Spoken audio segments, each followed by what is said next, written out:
మధ్య పోరాటాలు కూడా బాగా చేస్తున్నట్లున్నారు. అవును. సిద్ధాపూర్ భూముల విషయంలో కావచ్చు. ఏదేమున్నా 600 నెలలతో జీవో రద్దు కావడం ఖాయం. రద్దు చేపించే శక్తి మా దగ్గర ఉంది. ఎక్కడి వరకైనా మీ పోరాటం రద్దు అయ్యేవారు. ఇది మహేష్ బాబు గారు కూడా దత్తత తీసుకున్నట్టు. మహేష్ బాబు గారితో వచ్చింది ఏం లేదు. మరి అప్పుడంతా బిల్డప్ అనుకోవచ్చా మహేష్ బాబు చేసి? సెలబ్రిటీగా బిల్డప్ కంపల్సరీ ఉంటుంది. సత్యం అన్న పేరు నెక్స్ట్ రాజకీయాలు ఏ విధంగా ఉండబోవచ్చు అనుకోవచ్చు? ప్రజాస్వామ్యంలో రాజకీయాలు పార్టీలు ఉంటాయి. పార్టీలలో మేము పార్టీ కార్యకర్తలుగా పనిచేసినాము. పార్టీ జడ్పీటీసీ చేసింది. రేపు ఉదయాలో ఏం వేయాలనుకున్న పార్టీ నిర్ణయం. శత్రువులు కూడా ఎక్కువనే ఉన్నట్లున్నారన్నా, మిత్రులు కూడా అంతే ఉన్నట్లున్నారు. శత్రువులు ఎక్కువ ఎంత ఉంటే మనం అంతా పెద్దరిడం అయినట్టు, అంతా ప్రజల్లో ఉన్నట్టు లెక్క. ఇప్పుడు బీఆర్ఎస్ లో 2 వర్గాలు ఉన్నాయి. నవీన్ రెడ్డి వర్గం ఒకటి, అంజయ్ యాదవ్ వర్గం ఒకటి. నాకు తెలిసి పార్టీలో వర్గం అనేది నేను ఇప్పుడు మీ ద్వారానే వింటున్నా. బీఆర్ఎస్ పార్టీలో ఒకడే నాయకుడు కేసీఆర్, మిగతా వాళ్ళంతా కార్యకర్తలే. 10 సంవత్సరాలుగా బీఆర్ఎస్ చేయలేని పని శంకర్ గారు వచ్చినాకనే చేసిండ్రు అని ప్రధానంగా వినిపిస్తుంది. బీఆర్ఎస్ పార్టీ తప్ప ఈ నియోజకవర్గంలో అత్యధికంగా డెవలప్ చేసిన పార్టీ లేదు. చెప్తున్నాను ఓపెన్గా. సత్యనారాయణ రేపు జెడ్పీటీసీ నుంచి ఇంకేం అవ్వబోతున్నాడు అది పార్టీ డిసైడ్ చేస్తుందని చెప్పినా కదా. కొత్తూరు ఎలక్షన్స్ రాబోతున్నాయి. సో దానికి కూడా మీ పాత్ర ఉంటుంది అనుకోవచ్చా గెలిపించడంలో? 100% ఉంటుంది కదా.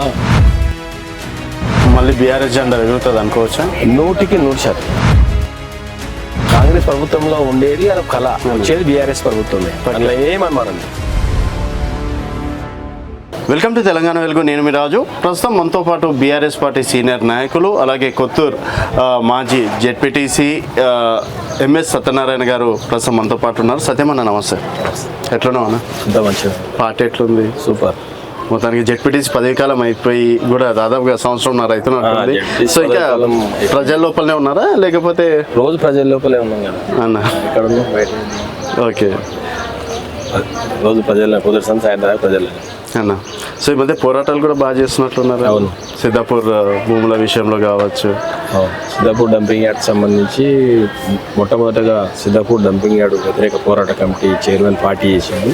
2 నెలలు నిరంతరంగా ప్రజలని పొద్దున్న నుంచి సాయంత్రం వరకు ప్రజలని ఒక మూమెంట్ తీసుకొచ్చి ఒక వాతావరణం క్రియేట్ చేసి ఇది ప్రజా పోరాటంగా మలిసేదానికి కీలక పాత్ర. ఓకే అన్న. మరి ఇప్పటికే యాక్టివ్గానే ఉన్నారా సిద్ధాపూర్ డంపింగ్ యార్డ్ చూస్తున్నారు కదా కార్యక్రమం? ఓకే. మరి అట్లాంటిది ఇప్పుడు ఏందన్న వచ్చేటట్లుందా డంపింగ్ యార్డ్? మీ ఎమ్మెల్యే గారేమో రానియమని చెప్పేసి చాలా కాన్ఫిడెన్స్గా చెప్తున్నారు.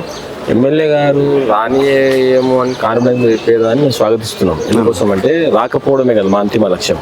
ఓకే. ఒకవేళ అట్లా జరగకపోయినా మా ప్రజా పోరాటాల ద్వారా మేము ఖచ్చితంగా ఎట్టి పరిస్థితి 641 జీవో రద్దు అయ్యే వరకు మా పోరాటాల. ఇది మహేష్ బాబు గారు కూడా దత్తత తీసుకున్నట్టు. మహేష్ బాబు గారితో వచ్చింది ఏం లేదు, పేరు తప్ప. అంతే. మహేష్ బాబు తోటి మాకు ఒరిగింది లేదు. మహేష్ బాబు ఈ ప్రాంతానికి ఏం చేసింది కూడా ఏం లేదు. మరి అప్పుడంతా బిల్డప్ అనుకోవచ్చా మహేష్ బాబు చేసి? సెలబ్రిటీగా బిల్డప్ కంపల్సరీ ఉంటుంది. అంతే మించి ఇంకేం లేదు. నెక్స్ట్ ఏందన్నా అంటే సత్యం అన్న పేరు నెక్స్ట్ రాజకీయాలు ఏ విధంగా ఉండబోవచ్చు అనుకోవచ్చు? అంటే కేవలం జెడ్పీటీసీ వరకేనా, ఇంకా పై వరకు ఏమైనా చూడొచ్చు అంటారా? ప్రజాస్వామ్యంలో రాజకీయాల పార్టీలు ఉంటాయి. పార్టీలలో మేము పార్టీ కార్యకర్తలుగా పనిచేసినాము. పార్టీ జడ్పీటీసీ చేసింది. రేపు ఉదయాలో ఏం వేయాలనుకున్న పార్టీ నిర్ణయం. వ్యక్తిగతంగా సత్యమైన నిర్ణయం, రాజు నిర్ణయం అనేది ఉండదు. ఓకే. ప్రజాస్వామ్యంలో రాజకీయ పార్టీలలో కార్యకర్తగా పనిచేసుకుంటూ పోతే పార్టీ ఏం చేయాలని పార్టీ డిసైడ్ చేస్తుంది. అంటే ఎమ్మెల్యే క్యాండిడేట్ విషయంలో ఎమ్మెల్యే వరకు కూడా సత్యమన్న ఆలోచనలు ఉన్నాయి అన్నట్టు మీ కార్యకర్తలు కావచ్చు, మీ మనుషులు చెప్తున్నటువంటి మాట. సో నిజమేనా? ఇది మేము పనిచేయడం వరకే. ఇప్పుడు బీఆర్ఎస్ పార్టీలు ఎట్లుంటుందంటే ఎమ్మెల్యే అయినా మంత్రి అయినా కార్యకర్త అయినా సమానమే. అందరూ పనిచేయాల్సిందే ప్రజల కొరకు.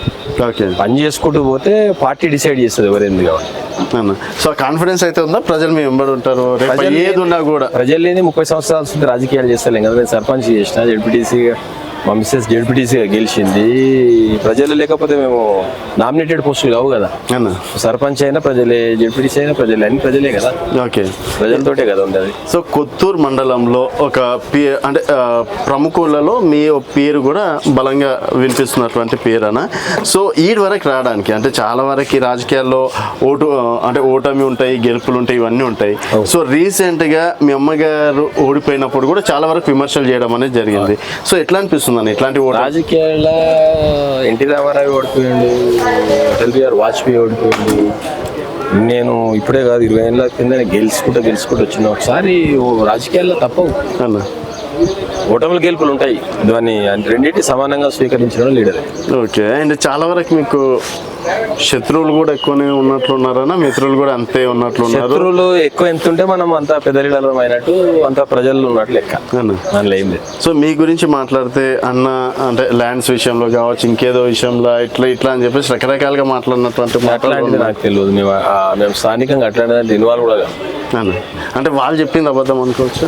100% అబద్ధం, సంబంధం లేదు. మనం ఏం చేస్తున్నాం? సో కావాలని మీ పైన బురద జల్లే ప్రయత్నాలు అయితే రాలే అట్లాంటి. ఓకే అన్న. సో రాజకీయాల్లో మీకు అంటే బాగా లైఫ్ ఇచ్చినటువంటి పార్టీ కావచ్చు, తర్వాత మూమెంట్ ఏదైనా ఉందనుకోవచ్చు? పార్టీ బాగా లైఫ్ ఇచ్చేది ఫస్ట్ మేము ప్రజలకు సేవలో ముందుంటాము. తర్వాత ఆ కష్టాన్ని, ఆ పనిని, తనాన్ని చూసి పార్టీలు ఆదరించి బీఆర్ఎస్ పార్టీ నాకు లైఫ్ ఇచ్చిందని నేను క్లియర్గా చెప్తాను. ఇప్పుడు బీఆర్ఎస్లో 2 వర్గాలు ఉన్నాయి, నవీన్ రెడ్డి వర్గం ఒకటి, అంజయ్ యాదవ్ వర్గం ఒకటి. సో నవీన్ రెడ్డి మీ ఊరు వ్యక్తే, మీ మండలి వ్యక్తే. సో ఇంతకు సత్యమన్న ఆ వర్గమా ఈ వర్గమా? అంటే నాకు తెలిసి పార్టీలో వర్గం అనేది నేను ఇప్పుడు మీ ద్వారానే వింటున్నా. బీఆర్ఎస్ పార్టీలో ఒకడే నాయకుడు కేసీఆర్, మిగతా వాళ్ళంతా కార్యకర్తలే బీఆర్ఎస్ పార్టీలో ఉండేటోళ్ళు. వర్గం అనేది స్థానం లేదు నాకు తెలిసి. నేను 25-30 ఏళ్ళ రాజకీయంలో బీఆర్ఎస్ పార్టీలో వర్గం అనేది నేను మీ ద్వారా వింటున్నా. సో ఇప్పటి వరకు ఎట్లాంటివి షాద్నగర్ నియోజకవర్గంలో వర్గం అనేది నేను మీ ద్వారానే వింటున్నా. అందరూ పార్టీ కార్యకర్తలే, నాయకుడు కేసీఆర్. ఓకే. అందరూ కేటీఆర్ ఆధ్వర్యంలో పనిచేయాల్సిందే, అంతే. అందులో నేను నువ్వు అది అనేది ఉండదు. సో ఇప్పుడు మీ ఎమ్మెల్యే శంకర్ గారి పనితీరు ఏ విధంగా ఉందన్నారు 2.5 సంవత్సరాలుగా? ఎందుకంటే ఆయన కూడా మీ మండలి చెందినటువంటి వ్యక్తే కాబట్టి. ఇప్పుడు ఎమ్మెల్యేగా ఆయనకున్న పరిధిలో ఆయన పనిచేస్తుండు. ఆయన పరిధి దాటి పనిచేయడానికి ఎమ్మెల్యేలకు ఎంత పరిధి ఉంటుందో అంతే ఉంటుంది. ఆయన ఇంకా టైం ఉన్నది కదా. ఇక ఇప్పుడు మేము ఇది ఎస్, ఇది రాంగ్, ఇది రైట్ అని ఇప్పుడు మేము స్పందించదలుసు. ఓకే. ఒక ప్రతిపక్ష నాయకుడిగా అధికార పార్టీని విమర్శించారా? ఇప్పుడు 100% ఇష్యూ బేస్లో పాలసీ వచ్చినప్పుడు అధికార పార్టీ మీద ప్రతిపక్ష పార్టీ నాయకుడిని మేము ప్రతి నిమిషం స్పందించినాం. ప్రతి నిమిషం మేము ప్రతిపక్ష పాత్ర కీలకంగా పోషిస్తూనే ఉంటాం. అందులో ఏమీ అనుమానం లేదు. వ్యక్తులు సపరేటు, రాజకీయాలు సపరేటు. ఖచ్చితంగా ప్రతిపక్ష పార్టీగా మేము మొదటిసారి మేము స్పందిస్తూనే ఉంటాం. అందులో ముచ్చట్నే లేదు. సో కొత్తూరు మండలానికి చాలా వరకు ఆయన చేసినటువంటి కృషి అంటే 10 సంవత్సరాలుగా బీఆర్ఎస్ చేయలేని పని శంకర్ గారు వచ్చినాకనే చేసిండ్రు అని ప్రధానంగా వినిపిస్తుంది. 1947 స్వాతంత్రం వస్తే 40 నుంచి కాంగ్రెస్ ఎన్ని సంవత్సరాలు పరిపాలించిందో ఈ రాష్ట్రాన్ని, నియోజకవర్గాన్ని, మండలాన్ని, కాంగ్రెస్ పాలన టైంలో ఏదైతే జరిగిందో ఖాళీ బీఆర్ఎస్ పార్టీ కేసీఆర్ గారి నాయకత్వంలో ప్రభుత్వం ఉన్నప్పుడు ఈ 47 స్వాతంత్రం వచ్చినప్పటి సంది ఎన్ని పనులు చేసిరో మా 10 సంవత్సరాల ప్రభుత్వ టైంలో అన్ని పనులు చేసినాం. ఆన్ రికార్డ్ ఒకసారి మీరు ఆ లిస్టు తీసుకొని కూడా చూడవచ్చు. అందులో ఏ పని మనం లేదు. ఇప్పుడు మాటలు కాదు, ఒకసారి చూడండి. ఎన్ని రోడ్లు వేసినాం, ఎంత వ్యవస్థ మెయింటైన్ చేసినాం, ఎన్ని ప్రజా సంక్షేమ పథకాలు చేసినాం, అవన్నీ ఆన్ రికార్డ్ కదా. నేను మాట్లాడితే కాదు కదా. అంటే మొత్తం కాంగ్రెస్ నేను ఏమంటారు, మీరు ఆన్ రికార్డ్ చూడండి అంటున్నా. మొత్తంలో కాంగ్రెస్ ప్రభుత్వం పాలించిన సమయాన్ని తీసుకోండి, 10 సంవత్సరాలు బీఆర్ఎస్ పార్టీ తీసుకున్న సమయాన్ని తీసుకోండి. ఈ రెండింటిని పేపర్లు ముందర పెట్టుకొని ఆ రికార్డ్ గా చూడండి, మీకు తెలిసిపోతుంది అంటున్నాను. ఇలా డబ్బు కట్టుకోవాల్సిన పని లేదు. ప్రొసీజింగ్ ఏ ఉంటుంది, నిధులు దానికి మనం ఏం చేస్తాం అంటే మొన్నటి వరకు మీ పార్టీలో ఉండి వెళ్ళిపోయినటువంటి నేతలు కూడా శంకర్ అన్న రావడం ఒక గొప్ప వరం, శంకర్ అన్న రావడం కొత్తూరు ప్రజలు చేసుకున్నటువంటి అదృష్టం అన్నట్టు మేము 10 సంవత్సరాలు చేసిన అభివృద్ధి పరంపర కొనసాగుతున్న తరుణంలో ప్రభుత్వం మారింది, ఎమ్మెల్యే మారిండు. మేము శాంక్షన్ చేసి పెట్టిన నిధులని, ఆ ప్రొసీడింగ్లని 1 సంవత్సరం 2 సంవత్సరాలు పడుతున్నది అది కొనసాగించనీకే. ఇప్పుడు మేము మా హయాంలో మేము మంచిగా చేసినామని మాకు తృప్తి ఉన్నది. ఆయన ఏం చేసింది అనేది మేము ఇంకా జర క్లియర్ గా చూడాల్సి వస్తుంది. ఇంకా సమయం ఉన్నది కదా, ఇప్పుడే మేము ఎక్కువ స్పందించాం. సో షాద్నగర్ లో మళ్ళీ బీఆర్ఎస్ జెండా ఎగురుతుంది అనుకోవచ్చా? 100%. గతంలో 10 సంవత్సరాలు మేము చేసిన అభివృద్ధి, ఈ తెలంగాణ రాష్ట్రానికి తెచ్చిన తొలి ముఖ్యమంత్రి కేసీఆర్ నాయకత్వాన్ని చూసారు. తర్వాత అనుకోకుండా ఈ 420 హామీలను నమ్మి ప్రజలు మోసపోయారు. ఆ మోసపోయిన ఓట్లు వేసిర్రు. ఆ అభివృద్ధి ఇప్పుడు అర్థమైపోయింది కదా, KCR better, BRS party better రా అనే పరిస్థితి వచ్చింది. కాబట్టి ఖచ్చితంగా బీఆర్ఎస్ పార్టీ నెక్స్ట్ ఎమ్మెల్యే గెలిచానికి అనుమానమే లేదు. 30 సంవత్సరాల రాజకీయ జీవితంలో సో అండ్ సో నేను ఒక పని ఇది చేసిన అని చెప్పేసి గర్వంగా చెప్పుకునే ఒక పని ఏమైనా ఉందా అన్న సత్యమన్న? మండలంలో ఏ గ్రామం పోయినా సర్పంచ్గా ఉన్నప్పుడు 2013లో ఎవరు చేయలేని పనులు గ్రామానికి చేసా. తర్వాత జెడ్పీటీసీగా మా శ్రీమతి జెడ్పీటీసీ అయినాక కూడా ఏ గ్రామంలో పోయినా జెడ్పీటీసీ నిధులతోటి పని చేసినవి ఉంటాయి. మాకు అందులో తృప్తినిచ్చింది. ఓకే, మీరు చేసినటువంటి ఏదైనా ఒక మెమొరీ, ఒక పని, ఈ పని వల్ల సో అండ్ సో లాభం అయింది ఈ ప్రాంతానికి అన్న? ఈ ప్రాంతానికి గతంలో అభివృద్ధి లేకుండా కొన్ని గ్రామాలు వదిలేసే సందర్భాలు ఉండే. మేము జెడ్పీటీసీ అయినాక ప్రత్యేకంగా దాన్ని ఇప్పుడు అంగన్వాడీ బిల్డింగ్ కావచ్చు, పిహెచ్సి సెంటర్స్ కావచ్చు, కొన్ని లేని గ్రామాల్లో డిఫరెంట్గా ఇప్పుడు తండాల పిహెచ్సి బిల్డింగ్స్ అంగన్వాడీ ఇచ్చినాక అందులో తృప్తి ఉన్నది. ఎందుకంటే తండాలు ఇప్పటికీ అంగన్వాడీ పిహెచ్సి సెంటర్లో నోచుకోలేదు. కాబట్టి మేము వైఎం తండా నుంచి మొదలుకొని, అక్కడ నుంచి మొదలుకొని మల్లాపూర్ తండా వరకు మేము చేసే పనులు చాలా ఉన్నాయి కాబట్టి తృప్తినిచ్చి. ఇప్పుడు ఆ ప్రజల దగ్గరికి వెళ్ళి సత్యనారాయణ ఇవన్నీ చేసిన అంటే చేసిందని చెప్పుకుంటారు. డిఫరెంట్ గా చెప్పాల్సింది. ఎందుకోసం అక్కడ బిల్డింగ్ ఉంటుంది, అక్కడ పేరు ఉంటుంది, నిధులు ఇచ్చిన పేరు ఉంటుంది, ప్రొసీజింగ్ ఉంటుంది, ఏ ప్రభుత్వం టైం ఉంటుంది, సంవత్సరం ఉంటుంది. దాన్ని తుడిచిపెడితే పోయేది కాదు కదా. అవును, అంటే ఇప్పట్లో ఏంటంటే ఈ రోజు ఎంత మంచి పని చేసినా రేపటికి మర్చిపోతున్నారు. అది సర్వసాధారణం. దానికి మనం ఏం చేయాలి. ఓకే, మనం చేసే పని మనకు సంతృప్తిని ఇచ్చింది. సో ఇప్పుడు ఉన్నటువంటి రాజకీయాల్లో మొత్తం పైసలతో కూడుకున్నటువంటి రాజకీయాలు. మరి అదే గతంలో మీరు 30 సంవత్సరాలు చూసినప్పుడు రాజకీయాలు వేరు, ఇప్పుడు రాజకీయాలు వేరు.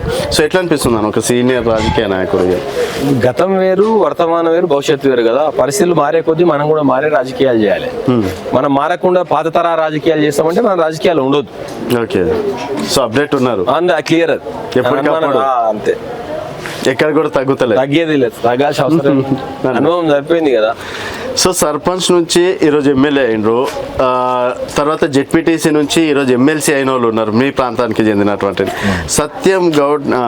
సత్యనారాయణ రేపు జెడ్పీటీసీ నుంచి ఇంకేం అవ్వబోతున్నాడు? అది పార్టీ డిసైడ్ చేస్తుంది అని చెప్పినా కదా. ఇంట్లో అనుమానం ఏం లేదు. అదృష్టం దాన్ని ఏమన్నా నమ్ముతారా? అదృష్టాన్ని కాదు, కష్టాన్ని నమ్ముతాం.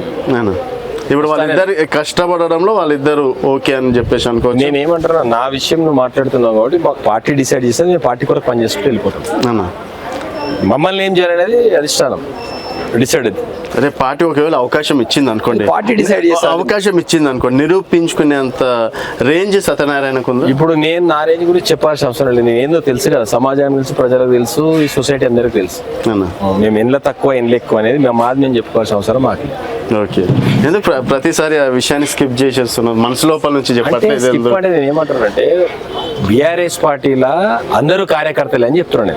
అవును, నేను అదే ఒక కార్యకర్తకు మీకు అవకాశం పార్టీ డిసైడ్ చేయాలి. పార్టీ డిసైడ్ ఒకవేళ ఇస్తే ఆడ వరకు అంత సత్యనారాయణ దగ్గర ఉందా? అది నేను ఉంది నాకని నేను చెప్పుకున్నా. అది ప్రజలకు తెలుసు, పార్టీకి తెలుసు. అది పార్టీ విల్ డిసైడ్. నేను చెప్పను అంటున్నాను నేను అన్నమాట. ఎందుకోసం అంటే పార్టీలు అంతా సమానమే అనుకున్నప్పుడు నేను నువ్వు అనేది ఎక్కడ కాదు కదా. ఓకే, సో రేపు సిద్ధాపూర్ విషయంలో ఏందన్నా ప్లానింగ్ ఏంది? ఏదేమున్నా 641 జీవో రద్దు కావడం ఖాయం. రద్దు చేపించే శక్తి మా దగ్గర ఉంది. వేలాది మందితోటి ప్రజా పోరాటాల ద్వారా నేను దాన్ని రద్దు చేయించగలుగుతాం. మా నమ్మకం మాకు. ఇది భవిష్యత్ కార్యాచరణ ఏమో వేసుకుంటున్నారు. ఎందుకంటే ఎమ్మెల్యే గారిని నన్ను తీసుకురానని చెప్పేసి ఆయన చాలా కాన్ఫిడెన్స్ గురించి బంద్ చేపిస్తే చాలా సంతోషం. మా లక్ష్యం డంపింగ్ యార్డు 641 జీవో రద్దు కావడం. ఒకవేళ అది రద్దు అయితే ఏంది శంకర్ గారికి ఇప్పుడు కొన్ని మాటలు అంటున్నారు కదా, విమర్శిస్తున్నారు కదా, మరి ఆ రోజు అధికార పక్షంగా తన చేయాల్సిన పని తన చేయాలి, ప్రతిపక్షంగా మేము చేయాల్సిన పని మేము చేస్తాం. అంతిమంగా ప్రతిపక్ష పార్టీల ప్రజా పోరాటం ద్వారానే అవి రద్దు అవుతాయి. ఒకవేళ ప్రజా పోరాటాలు ప్రతిపక్ష పార్టీ పాత్ర లేకపోతే రద్దు అయ్యే అవకాశాలు ఉండవు. ఎందుకంటే ఈ ప్రెషర్ బిల్డప్ అయి ప్రజలు వ్యతిరేకం ఉండడానికే చేస్తారు. మాకు అంతిమంగా లక్ష్యం 641 జీవో రద్దు అయితే చాలు, మాకు వేరే ఉద్దేశం లేదు. రేపు ఒకవేళ కొత్తూరు ఎలక్షన్స్ రాబోతున్నాయి, సో దానికి కూడా మీ పాత్ర ఉంటది అనుకోవచ్చు గెలిపించడంలో? 100% ఉంటుంది కదా, 100% ఉంటుంది. ఎందుకు ఖచ్చితంగా ఉంటుంది అని అనుమానం. షాద్నార్ మిస్ అయిపోయింది, అట్లా కొత్తూరు రాజకీయాలలో మేము 10 ఏళ్ళు ప్రభుత్వంలో ఉన్నాము. 6 జెడ్పీటీసీలు 6 ఎంపీపీలు గెలిచిన పార్టీ. మున్సిపల్ చైర్మన్ మేమే ఉన్నకాడికి 100% బీఆర్ఎస్ ఉండే. ప్రభుత్వం మారిన తర్వాత కొన్ని కారణాల వల్ల ఒక మున్సిపాలిటీ పోతే పోయింది. దాంట్లో ఏమో ఇక్కడ కూడా అట్లే పోతే పోయాక వచ్చేది గెలుస్తాం. కొత్తూరులో గెలుస్తాం. అంటే ఏంది కాన్ఫిడెన్స్ ఏందంటే మా గతంలో చేసే పనులు అన్న ఏంది అంటే ఏం చేసిన అంతగానో పనులు అంటున్నారు? కొత్తూరు మున్సిపాలిటీ చేసినాము. కొత్తూరు మున్సిపాలిటీ ఈ ఎప్పుడు లేని నిధులు తీసుకొచ్చి డెవలప్ చేసాం కాబట్టి బీఆర్ఎస్ గెలుస్తుంది అన్న అందులో అనుమానం ఏం లేదు. కేవలం మీరు చేసినటువంటి అభివృద్ధి బీఆర్ఎస్ పార్టీ తప్ప ఈ నియోజకవర్గంలో అత్యధికంగా డెవలప్ చేసిన పార్టీ లేదు, చెప్తున్నా కదా ఓపెన్ గా. మళ్ళీ కలిసి డెఫినెట్ గా ఇది బీఆర్ఎస్ కైవసం చేసుకుంటుంది. సో బీఆర్ఎస్ పార్టీ అసలు లెక్కనో లేదు, ఆల్రెడీ దాన్ని ఎక్కడో తీసి పడేసిండ్రు ప్రజలు అని చెప్పేసి కాంగ్రెస్ నేతలు చెప్తారు. రేపు ఎలక్షన్ తెలుస్తాం కదా, ఇప్పుడు పిఎస్సిఎస్ ఎన్నికలు జరగాలి. ఇప్పుడు ఈ ప్రజాస్వామ్యంలో రాష్ట్రంలో రైతులకి చాలా కీలక భూమిక ఉంటుంది. నువ్వు రైతులకు సంబంధించిన పిఎస్సిఎస్ కోఆపరేటివ్ బ్యాంక్ ఎలక్షన్ జరిగితే వ్యతిరేకత ఉందని నువ్వు నామినేటెడ్ చేసుకున్నావు. ఓకే, నీకు దమ్మున్నప్పుడు ఆ నామినేటెడ్ చేయకుండా ఎలక్షన్ జరిపేదండి. రైతుల ఓట్లతో తెలుస్తూనే కదా నీకు రైతులు ఎంతమంది. మీరు గతంలో ఉన్నప్పుడు ఎలక్షన్స్ పెట్టి డెఫినెట్ గా ఎలక్షన్ డైరెక్టర్లకు గెలిపి చైర్మన్ చేసినాం. ఓకే, ఇప్పుడు కేవలం నామినేట్ అంతే కదా, అది అర్థమైతే లేదా ఎవరికి దమ్ము ఉంది ఎవరికి దమ్ము లేదు. బీఆర్ఎస్ పార్టీ కౌంటర్ లేకపోతే ఎలక్షన్ చేసేదండి. వాళ్ళు చెప్తున్నారు కదా నా ఫ్రీ బస్సులు ఇస్తున్నాం 200 కరెంట్, అది సంబంధం లేని విషయం. ఇప్పుడు ఎలక్షన్ ప్రజాస్వామ్య ఎలక్షన్ ప్రజాభిప్రాయం ముఖ్యం. నీకు దమ్ముంటే ఎలక్షన్ చేసి గెలిపించుకుందండి. బీఆర్ఎస్ భయపడే కదా నువ్వు నామినేటెడ్ చేసావు రాష్ట్రంలో. అంటే మీరు అనుకుంటున్నారా? నేను ఓపెన్ గా అంటున్నాం కదా టీవీ ముందలా, ఇది లోపల ఇట్లా మాట్లాడుకునే మాట కాదు కదా. నిజంగా నీకు నీ అధికారం మీద నీ సంక్షేమం మీద నీకు నమ్మకం ఉంటే ఎలక్షన్ పెట్టాల్సి ఉండే. ఎలక్షన్ పెట్టకుండా నువ్వు నామినేటెడ్ చేసుకుని బీఆర్ఎస్ భయపడుతుంటే ఎట్లా? వాళ్ళు ఎందుకు భయపడుతున్నాయన్న? మీరు 5,000 ఇస్తే 6,000 రూపాయలు రైతు భరోసా ఇచ్చిండ్రు, తర్వాత 2 లక్షల రుణమాఫీ చేసిన రైతుల కోసం చేసుకునేది అంటున్నా నేను. అంతిమంగా నువ్వు నామినేటెడ్ చేసినప్పుడు అయిపోయింది. నువ్వు ప్రతిపక్షానికి ప్రజలకు భయపడ్డవాలి. ఇంకా ఇంకొక మూడో మాట ఏముంటుంది? ఎస్ లేదు భయపడలేదంటే అన్ని రద్దు చేసి ఎలక్షన్ జరుపు. తెలుసు కదా ఎన్ని బ్యాంక్ చైర్మన్లు గెలుస్తావు, రాష్ట్రంలో ఎన్ని వస్తాయి అనేది. సో గెలుపు మీదే ఉంటుండే ఒకవేళ 100% కదా. అధికార పార్టీ మీద అధికారం ప్రభుత్వం చాలా వ్యతిరేకత ఉంది రాజు గారు, మీకు తెలియదు.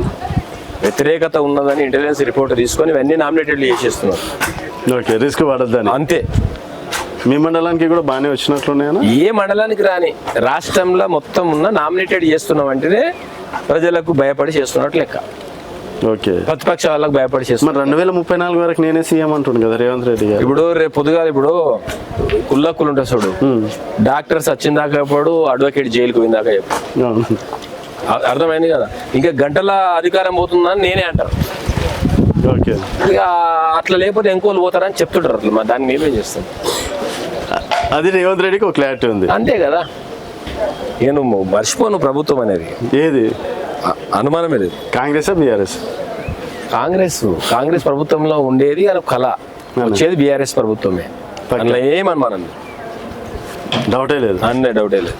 ఏదన్నా అంటే జ్యోతిష్యం ఏమైనా నేర్చుకున్నారా? జ్యోతిష్యం కాదు, మేము ప్రజాపోరాటం ఇప్పటిదాకా మాకు పొద్దున్న 7 గంటలకు లేచిరు. మా వాళ్ళందరూ 7 గంటలకు లేచి 6 గంటలకు లేచి వచ్చి ప్రజా క్షేత్రం నుండి పని చేసి ఒక డంపింగ్ యార్డ్ వస్తుందంటే రోడ్ల మీదకి వచ్చి పని చేస్తారు. ఈ నమ్మకం సరిపోదా? ప్రభుత్వం మారిపోతుంది, మా ప్రభుత్వం వస్తుందానికి. ఓకే, అంటే మీ ప్రభుత్వంలో సేకరించిన భూములే కదా?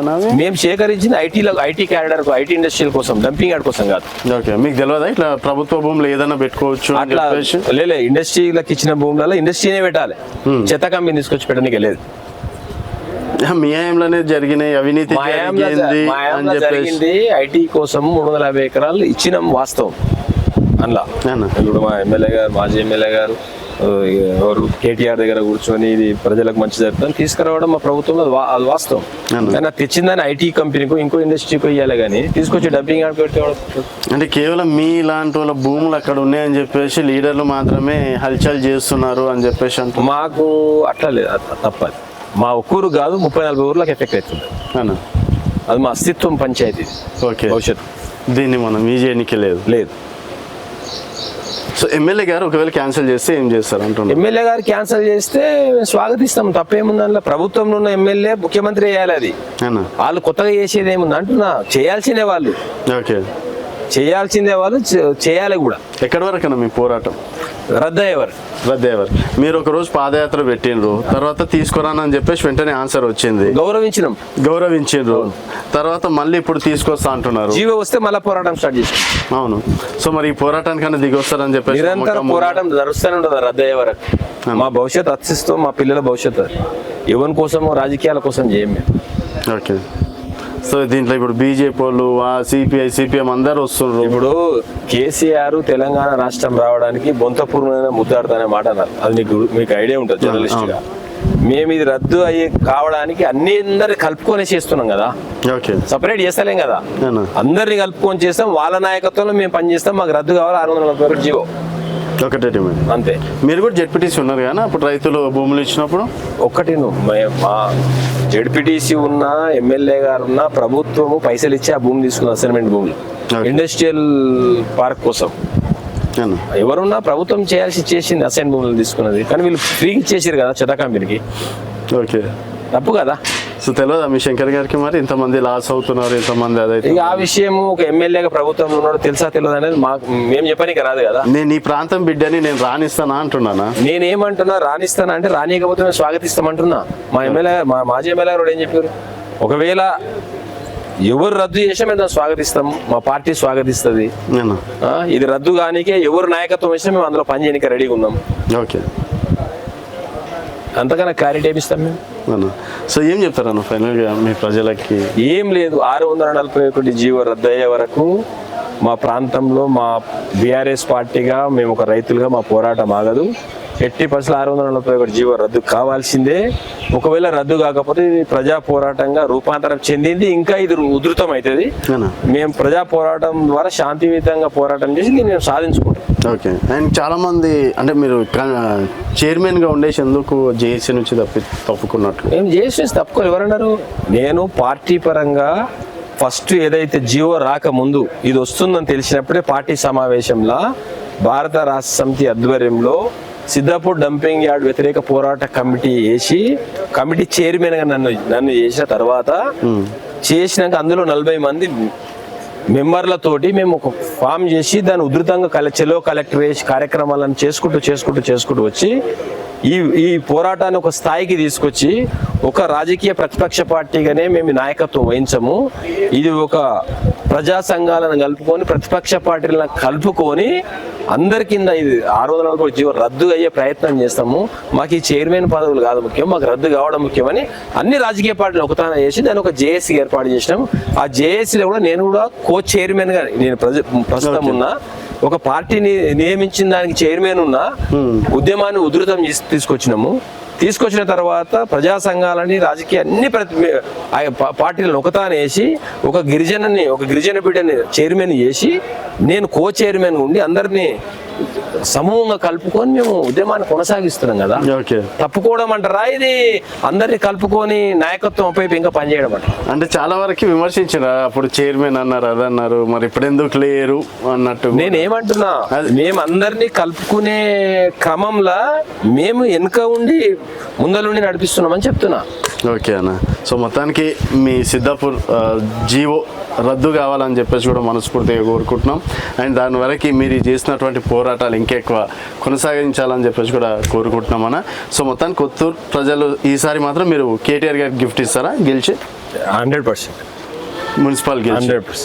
దాంట్లో డౌట్ లేదు. మున్సిపాలిటీ ఇస్తాం, నెక్స్ట్ అసెంబ్లీ కూడా ఇస్తాము. అవి అందులో అనుమానం లేదు. ఇక నువ్వు రాసి పెట్టుకో. సో ముందే జాతకాన్ని ఇప్పుడు చెప్పేసి అసలు డౌటే లేదు. నో డౌట్, కాన్ఫిడెన్స్ గానే 100%. సిద్ధాపూర్ది కూడా మీ చేతిలోనే రద్దు అయితే గ్యారెంటీ. అది కూడా కాన్ఫిడెన్స్ గానే. సో చూద్దామని 3 విషయాలు లేదని అటు ఇటు అయినా కూడా మళ్ళీ మళ్ళీ మాట్లాడు. యా అన్న, తప్పకుండా. అండ్ కొత్తూరు ఎలక్షన్స్ అప్పుడు కలుద్దాం అన్న. డెఫినెట్లీ. థ్యాంక్ యూ అన్న, thank you so much. So ఇది ఎంఎస్ సత్యనారాయణ గారితో స్పెషల్ చిట్ చాట్. మరొక మళ్ళీ కలుద్దాం. చూస్తూనే ఉండండి తెలంగాణ వెలుగు.